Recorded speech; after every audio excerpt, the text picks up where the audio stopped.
Hey everybody, welcome to Bobby Builds It, where today we're doing an experiment that I really don't know how it's going to turn out. I've done a lot of stuff with cedar pickets on this channel, and sometimes they just come out too thin. When they come from the store, they are, like this is 6/10 of an inch, so not 3/4. If you mill them up, they come out even smaller. This one I did recently, it comes out to about 0.45 inches. I'm not doing the math. So I want to see if I can laminate them. I've got two pieces cut to roughly 16 inches. And I'm just going to run them through the joiner, mill them up, and then glue them together. See if I can come up with a thicker piece. Now I know not every beginning woodworker has a joiner. So however you mill up boards, do that. But we're going to use this because I have one. And if you don't have one or a planer, make some friends with woodworkers in your town, and I'm sure they have one. The way I was taught to run the boards through is you put it on the table, see which side moves more, and use the other side. Now let's run them through.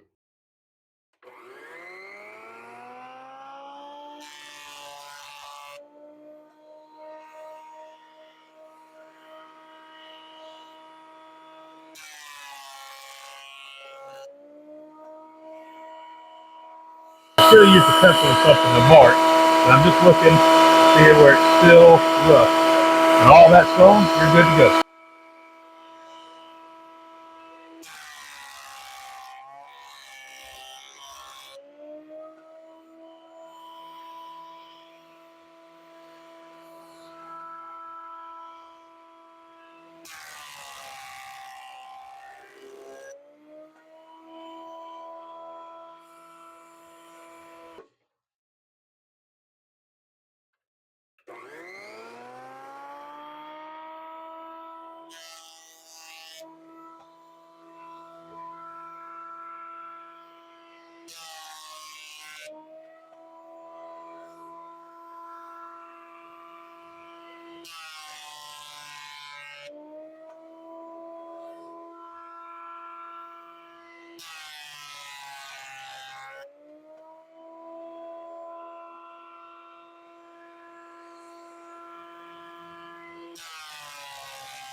We got the face jointed. Now we're going to joint one edge, and I marked so I remember which edge it is later. Take the jointed face and run it through just like that.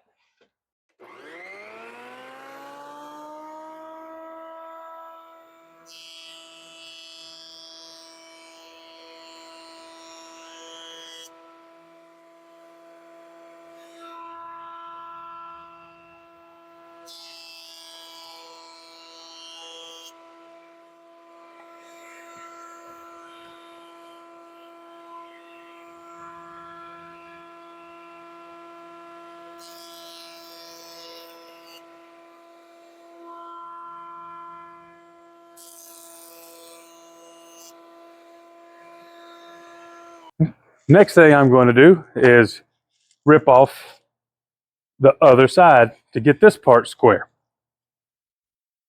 Doing all the blade setup unplugged, of course.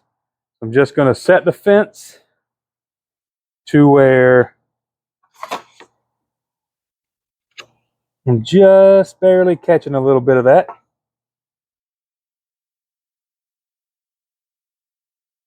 Lock the fence in. Now we're going to set up the feather board. And if you don't have one, don't use one, that's fine. But if you are going to use one, remember to set everything up behind the blade. You don't want this sideways pressure way up here. It's going to basically defeat the whole purpose.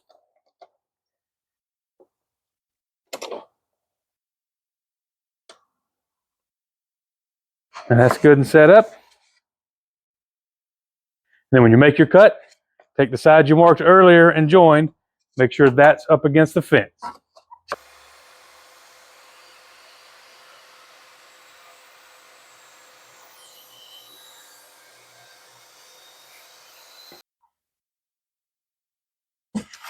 Now, if anything went to plan, you should have two pieces that are flat on the side of face and the same width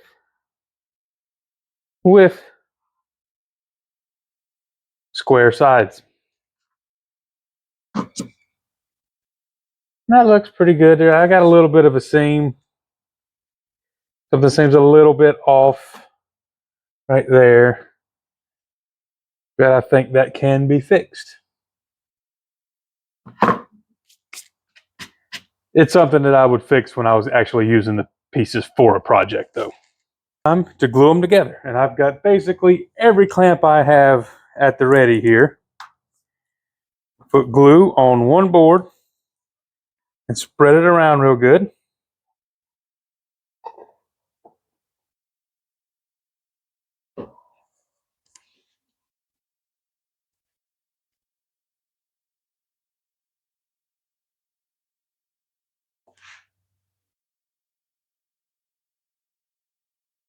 And obviously you don't have to have one of these brushes. I just try to make a little bit less mess with it.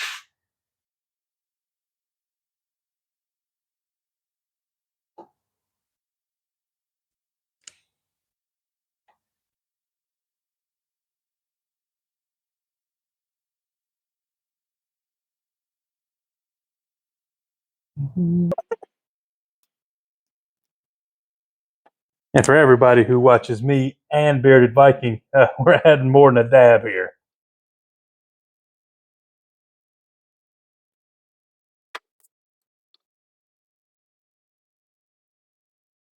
Okay, I think that will do. Flip the other board on.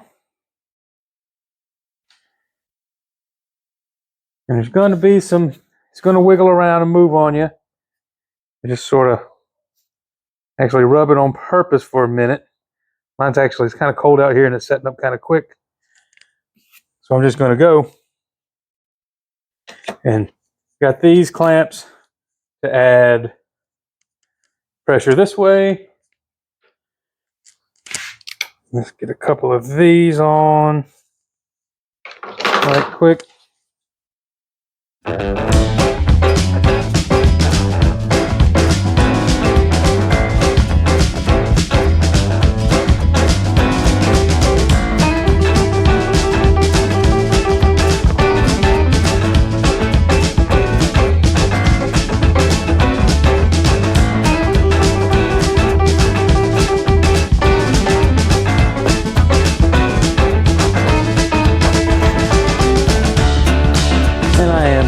Basically,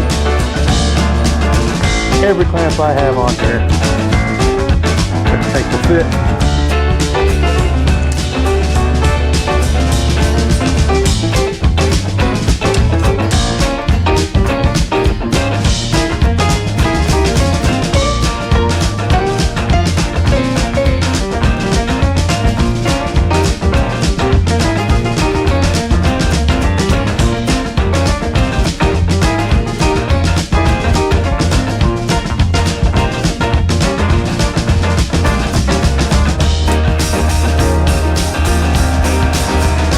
Looking to see if I see anywhere that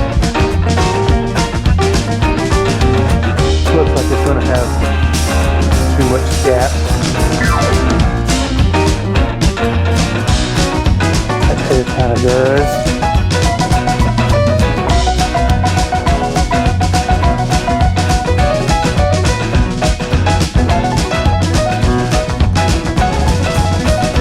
I'll let this sit for a few minutes and then take it out of the clamps and see what's going on.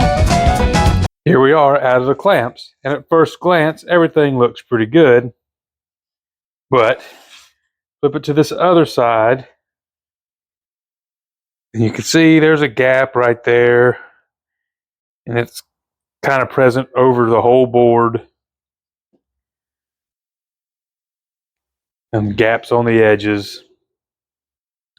I am going to finish milling it up and see what happens, but it looks like my pressure wasn't even enough, or also not just not strong enough. Maybe I needed something flat and put weight on the whole deal. But let's mill it up and see what happens.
Okay, got it all milled up.